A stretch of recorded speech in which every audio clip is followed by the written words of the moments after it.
বোন, প্রথম কথা হচ্ছে বাচ্চাদের তবিয়তই এইটা যে সেই বাচ্চা নামাজের সময় আপনার কোলে উঠবে, ডিস্টার্ব করবে, নামাজের সময় মায়ের পিঠের উপরে উঠে যায়, সিজদার সময় মাথার উপরে উঠবে।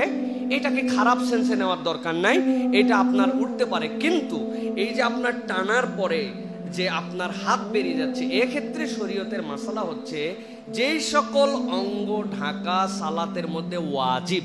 কোন সকল অঙ্গ? মেয়েদের জন্য থুতনির উপর থেকে চুলের এই গোড়া, এই কানের লতির ভিতর থেকে এই কানের লতি, এইটুকু ফাঁকা থাকবে, আর উভয় হাতের কবজি, এছাড়া পুরা অংশ এমনকি পায়ের পাতা সহ তার ঢাকা থাকবে সালাতের মধ্যে। এটা হচ্ছে তার সালাতের জন্য পোশাক। এখন আপনার বাচ্চা আপনার হাতে পড়ে আছেন, এরকম করে টেনে বের করছে। শরীয়ত বলতেছে যে সকল অঙ্গ ঢাকতে হবে তার 1/4 আপনার হাতের কনুই থেকে এই পর্যন্ত আপনার 1/4, এটাকে 4 ভাগ করলে এইটুকু হতে পারে। এইটুক জায়গা যদি আপনার 3 তাসবির নিচে যদি ফাঁকা থাকে, তার আগে যদি আপনি ঢেকে ফেলেন, তাহলে আপনার সালাতের কোনো ক্ষতি হবে না।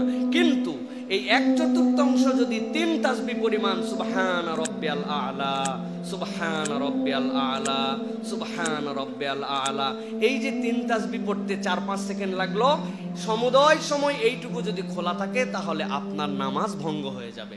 সুতরাং তৎক্ষণাৎ যদি ঢেকে ফেলতে পারেন আপনার কোনো সমস্যা নাই। আর যদি এইভাবে পুরা খোলা থাকে আর সেই অবস্থায় সালাত আদায় করেন, আপনার সালাত আদায় হবে না।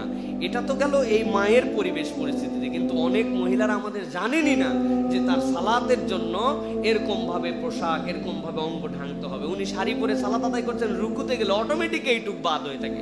উনি যেই না 3 বার সুবহান রাব্বিল আযীম বলে ওনার নামাজ শেষ হয়ে যায়। অতএব তৎক্ষণাৎ ঢাকতে পারলে সমস্যা নাই, সালাত হবে।